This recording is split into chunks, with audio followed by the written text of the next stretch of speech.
용산으로 이전한 대통령 집무실 새 이름 무엇이 될까요? 대통령실이 후보 5개를 공개를 하면서 관심이 뜨겁습니다. 아울러 다시 시범 개방이 결정된 용산공원도 주목을 받고 있는데요. 관련 내용 최수영 20대 대통령직 인수위 전문위원과 함께 자세한 내용 살펴보겠습니다. 어서 오시죠. 안녕하세요. 안녕하십니까? 우선 대통령 집무실의 새 이름이 될 5개의 후보군들이 공개가 됐습니다. 네. 하나하나 의미를 조금 짚어보자면. 네, 아주 이름들이 뭐 이렇게 아주 이쁘기도 하지만 사실 아주 새로운 시대 정신을 잘 담고 있다고 저는 생각이 되는데요. 네. 5개가 확정이 됐죠. 그동안 이제 한 3만 건의 이제 이 이름들이 들어왔는데 이제 4차례 표결을 거쳐가지고 이제 5건을 압축이 됐는데 가장 먼저 눈에 띄는 게 국민의 집입니다. 국민의 네. 집. 그러니까 국민의 집은 대통령실은 곧 국민의 주인이다. 그러니까 이것은 국민이 사용하는 열린 공간이고 누구나 함께 할 수 있다는 그런 의도가 담긴 이름입니다. 그리고 이제 국민청사는 국민청사죠. 그러니까 국민이 이용하는 청사입니다. 그런데 여기는 중의적 의미가 있어요. 청자가 들을 청자입니다. 국민의 말씀을 듣고 사자는 생각, 사자. 그러니까 국민의 말씀을 듣고 국민만 생각하겠다. 그게 담긴 이름이 국민청사고요. 민음청사라는 건 그러니까 그건 또 하나씩 땄습니다. 국민의 민을 따고 그다음에 그 국민의 소리, 그 소리 들을 소리 음자에 음자를 따고 청자도 아까 말씀드린 대로 들을 청자고 그다음에 사는 그 건물 사자입니다. 그러니까 국민이 말씀하는 것 생각을 듣고 하는 그 건물이다. 이렇게 이제 보시면 되겠고요. 그다음에 네 번째가 바른 누리입니다. 바른 누리는 말 그대로 바르고 공정한 세상의 중심에 서는 대통령실이 되겠다. 윤석열 대통령의 공정과 상식이 대선 슬로건 아니었겠습니까? 그 의미를 담아냈다고 보고요.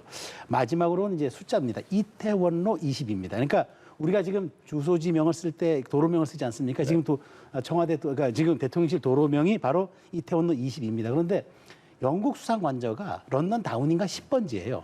굉장히 친근하게 쓰는데 저는 이 의도에 또 하나 포함된 게 22번지도 있지만 대통령이 출범한 올해가 2022년 아니겠습니까? 그런 것 담아냈던 나름대로 아주 여러 가지 중의적인 의미도 있고 또 새로운 시대에 맞는 대통령실의 방향성을 제시한 것도 있고 해서 앞으로 이런 이 5개 이름은 3일에서 9일 동안 이제 대국민 선호도를 이제 홈페이지에서 조사를 합니다. 그게 70%고 그다음에 나머지 30%는 심사위원들에도 배점 형식이 돼서 합산 100% 해가지고 그러니까 이달 말까지 선정한다는 게 대통령실의 계획입니다.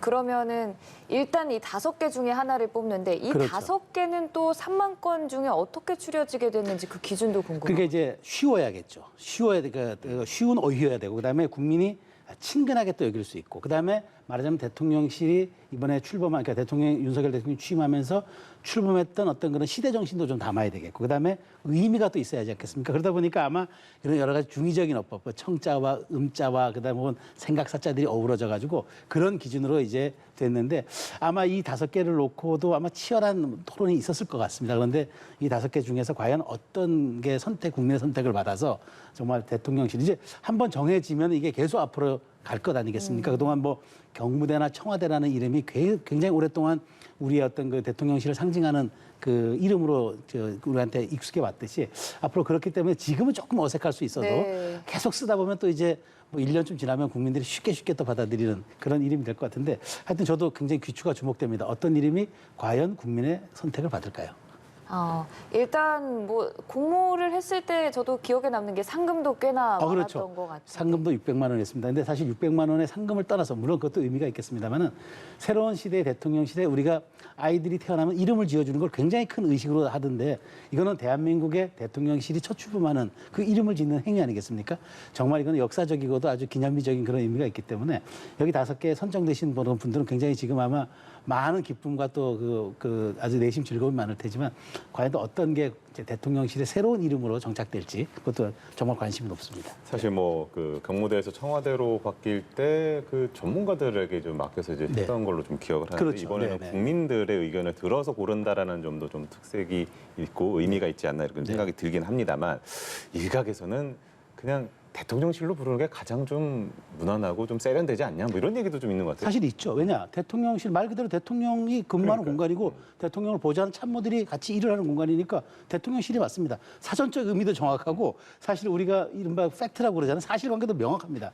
이제 그럼에도 불구하고 너무 이것은 좀 말하자면 딱딱해 보일 수 있고 그다음에 국민들이 저거는 우리가 대표해서 뽑은 대통령이 근무하는 공간인데 정말 뭔가 대한민국의 상징하는 그런 말하자면 백악관 이런 청와대 이런 거는 건물에 대한 상징이지만 여기는 대통령의 시대 정신 혹은 갖고 있는 취임에 담긴 어떤 그런 국가를 이끌 방향 이런 것들이 이제 담겨지고 이건 사실 어떤 특정한 한 정부라기보다는 앞으로도 계속 이제 이것이 이어질 가능성이 높기 때문에 그런 점에서 대통령실이라기보다는 뭔가 우리 국민들의 뜻을 담은 그런 이름을 갖게 하자는 게 아마 대통령실이 준비했던 어떤 이름 명칭 준비위원회의 그런 어떤 소명이 아니었나 생각합니다. 기대가 됩니다. 네. 올해 말쯤에는 그 결과 이달 말입니다. 이달 그렇습니다. 말쯤에는 네. 그 결과를 알 수 있을 것 같고 그렇습니다. 또 용산공원 네, 네. 얘기도 해보자면은 네. 이제 또 용산기지 일부를 추가로 반환받은 네. 상황에서 네. 다시금 용산공원을 개방하는 절차에 있어서도 가속도가 붙을 것 같은데 네. 좀 남은 처리해야 될 과제들은 어떤 것들이 있습니까? 사실 이번 그 용산 그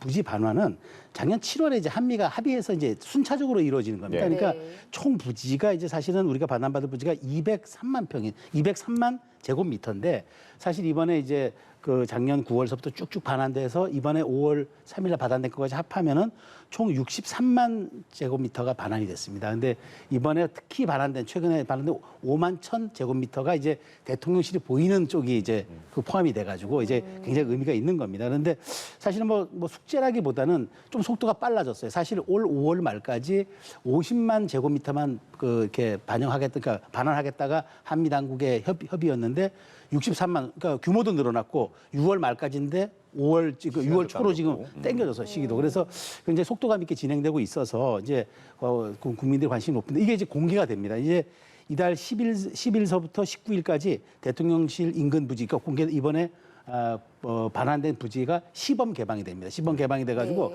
거기에서는 이제 아마 대통령실이 사용하는 이제 경호 장비라든가 이런 것도 이제 아마 놓여질 것 같고 그다음에 어쨌든 그 대통령 그 건물이 보여가지고 이제 이 부지는 이제 과연 옛날에 미군 장교들이 쓰던 숙소 부지도 있는 것 같아요. 그래서 이제 여기가 보면은 이제 대통령실이 보이기 때문에 윤석열 대통령이 취임하면서 시민과 산책하는 그런 공원을 만들겠다고 얘기했고 또 그런 모습이 되는 대통령이 되겠다는데 그 첫 발걸음 되는 것 같아서 저는 굉장히 의미가 있어 보이고 이런 사전 준비 이제 대통령 경호 문제도 있고 하니까 이런 문제들은 순차적인 협의를 거쳐가지고 잘 진행될 걸로 생각이 됩니다. 사실 뭐 일각에서는 오염에 대한 우려의 목소리가 있었죠. 계속 네. 있어 온 것 같은데 네. 대통령실 혹시 공식 입장이 나온 게 혹시 있을까요? 공식 입장은 없고 정부가 냈죠. 그러니까 사실 이제 우리나라에 있는 이제 미군 기지가 많이 이제 반환되고 있잖아요. 근데 이 환경 오염 문제는 계속 있었어요. 왜냐하면 거기가 이제 군사 기지다 보니까 그러니까요. 기름이라든가 이런 게 계속 사용됐었기 때문에 그래서 우리가 원칙을 세운 게 선 반환 후 환경 협의를 한다가 정부의 원칙입니다. 그런데 이번 시범 개방 구역은 이미 정부가 발표했습니다. 안전성 검증을 마쳤고 그다음에 2시간 정도 이용했을 때는 인체에 유해하지 않다라는 이제 결론을 얻었다고 합니다. 그래서 이제 이건 지금 시범 개방하고 있으니까 이 과정을 통해서 보다 면밀하고 그다음에 정밀한 이제 환경 오염에 대한 데이터가 측정이 돼야 되겠죠. 그래가지고 이제 나중에 전면 공원화해서 개방할 때는 이런 안전성 문제에 대한 논란이 없어야 되는 거니까 그럼에도 불구하고 아마 이런 부분에 대해서는 용산가 또 거기에 이제 경청 우체통을 설치한다는 계획이 있는 걸로 알아요. 그래서 국민 시민들이 원하거나 혹은 좀 이렇게 보완해 줬으면 좋겠다는 것들을 이렇게 쪽지를 넣는다면 그걸 이제 받아가지고 대통령실이 다시 개선책을 내거나 이제 보완하는 거니까 이건 시범 개방을 통해서 국민들이 원하고 또 이런 그 대통령실 근처에 이런 공원들이 어떻게 국민 삶에 좀 더 녹아들 수 있을지 원하는 점들을 제시하면은 대통령실을 잘 수렴해서 그렇게 처리할 걸로 생각이 됩니다. 하루 관람 인원이 정해져 있지 않습니까? 네, 이거는 그렇습니다. 어떻게 선정? 그러니까 매일 5번을 개방을 하는데 한 번에 500명씩 그렇게 제한을 했습니다. 그래서 이제 대통령실 앞들 잔디밭이 있잖아요. 거기는 이제 15분마다 40명까지가 관람할 수 있는데 대신 선착순으로 응모를 하셔야 돼요. 선착순으로. 예, 그다음에 여기는 뭐 경호 장비 같은 것들도 되니까 아마 상당히 좀 볼만한 구경거리는 될 것 같습니다. 시민들의 많은 참여가 있으시면 좋겠습니다. 지금 거기서 이번 시범 개방대에서 대통령실이 바로 예, 보이는 보인답니다. 네, 저도 뭐 가보지 못했는데 네. 그거 보인다니까 아마 대략 제가 보기에 이제 뭐 근무하는 동이 보이는 거지 이제 뭐 가까이 그 안에 뭐 근무하시는 분들까지 보이는 건 아닌 것 같아서 어쨌든 공원화돼 있는 곳에서 대통령 집무실이 보인다. 상당히 좀 의미가 있고 그것이 또 용산이라는 도심 한가운데 아니겠습니까?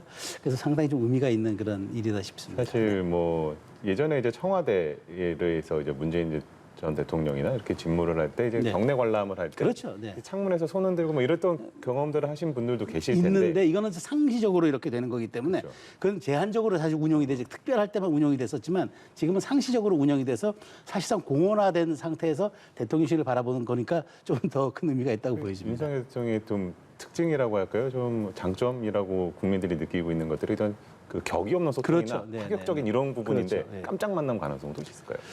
제가 보기엔 그런 게 기획될 것 같습니다. 그러니까 대통령께서 아유 뭐 시민들이 이렇게 많이 왔다는데 내가 한번 나가볼까? 그래서 깜짝 방문. 그러니까 뭐 그분이 깜짝 쇼를 즐기는 스타일은 아닌데 아유 그렇다면 내가 한번 나가볼게라는 그런 연장선상 속에서 아마 그런 이벤트들도 한번 추진되지 않을까 싶습니다. 실제로 또 청와대는 윤석열 대통령이 깜짝 방문을 하기도 했습니다. 예. 이번 지방선거 투표일 날 오후 4시 반쯤 이제 깜짝 방문하셨어요. 근데 김건희 여사는 동행하지 않으셨는데 그날이 이제 6월 1일이 호국보훈의 달이지 않습니까? 네. 그래서 이제 거기다가 이제 천안함을 상징하는 PCC하고 이제 숫자 772이 천안함의 함정 공식 명칭입니다. 그래서 그 모자를 쓰시고 그다음에 티셔츠 검은색 티셔츠를 입고 그러니까 그런 거죠. 그 6월 되면 이제 많은 분들이 여기다가 이제 호국보훈의 달 배지를 달지 네. 않습니까? 뭐 대통령께서는 당연히 그것 또한 그것을 떠나서 내가 잊지 않고 있다라는 것을 이제 청와대 방문을 통해서 대통령 국민들에게 보여줬고 그다음에 거기에 관람객들과 자연스럽게 또 스킨십도 하셨다고 하더라고요. 윤석열 대통령의 상징이 정말 뭐 많은 또 음식점을 수시로 방문해서 그 이른바 좀 먹방도 그러니까, 보여준다는 네. 그런 평가도 많지만 하여튼 국민 속으로 좀 수시로 격의 없이 그다음에 자연스럽게 들어간다. 아마 대통령의 그런 평소 생각들이 녹아 있는 것이 아닌가 그렇게 생각이 됩니다. 그날 또 대통령의 패션도 화제였잖아요. 그렇죠. 그러니까 제가 아까 그 모자와 네. 티셔츠가 그래서 자연스럽게 국민들에게 우리 호국 영령들을 잊지 말아 주시고 여러분 우리나라를 지키신 분들 기억합시다. 말로 하는 메시지가 아니라 그것은 드레스 코드로서 그 대통령 국민들에게 자연스럽게 소구되는 메시지였기 때문에 전도 의미가 있었다. 그리고 그러다 보면 많은 분들이 정말 우리 산하를 지키다가 돌아가신 호국 영령들에 대한 생각들 다시 한번 하게 되지 않겠습니까? 그런 점에서 저는 자연스럽게 옷도 하나의 그 메시지이기 때문에 드레스 코드를 통해서 호국 보훈의 달 그런 영령들에 대한 자연스러운 생각을 드러냈다 이렇게 평가하고 싶습니다. 청와대 얘기가 나와서 사실 원래는 청와대 개방 당시에 추첨제였다가 지금은 네, 그렇죠. 선착순으로 바뀌었는데 저도 추첨을 한 2번 정도 도전했다가 실패했었거든요. 이제는 조금 경쟁이 좀 줄어들었습니까? 줄어들었지만 또 반면 네. 광클릭을 해야 합니다. 이게 선착순이기 때문에. 네. 그러니까 요즘 우리 흔히 하는 말로 클릭수를 빨리 하는 걸 이제 광클릭이라고 그러잖아요. 네. 우리 표 예매하거나 이럴 때 보면 그런 게 있는데 다만 이제 좋아진 건 있습니다. 이제 관람인 12일부터 관람 인원이 당초는 39,000이었는데 이제 49,000으로 늘어났고요. 그다음에 네. 현장에서도 이제 우리 어르신들이라든가 장애 이런 분들은 아무래도 이제 이렇게 좀 하시기 어려운 분들은 외국인들은 현장에 와서 1,000명까지는 표를 사가지고 이제 현장에서 예매해서 갈 수가 있어요. 그리고 이제 최다 관람 인원이 지금 그 6,500명이었는데 8,000명으로 조금 상향 조정을 했고 그다음에 그러니까 한 사람이 이제 예약을 할 수 있는 인원이 기존에 4명밖에 안 됐었어요. 그런데 지금은 6명까지 늘어났고 시간도 과거에는 이제 9시에서 6시까지 했는데 이제는 조금 7시에서 7시까지 하는 걸로 이렇게 조정이 됐습니다. 그래서 좀 더 많은 분들이 좀 정돈된 청와대를 좀 더 많이 쉽게 하는데 다만 이제 예약을 하기 위해서는 이제 그 선착순은 옛날에 운에 맡겨야 되잖아요. 잘 됐으면 좋겠다는데 지금은 열심히 이제 컴퓨터를 이제 두드려야 하는 그런 이제 번거로움은 있습니다만 그럼에도 불구하고 또 우리 개방된 청와대를 본다는 즐거움도 있지 않겠습니까? 네, 청와대부터 용산공원까지 저도 꼭 한번 가보도록 네. 하겠습니다. 지금까지 최수영 정치평론가와 함께했습니다. 고맙습니다. 감사합니다.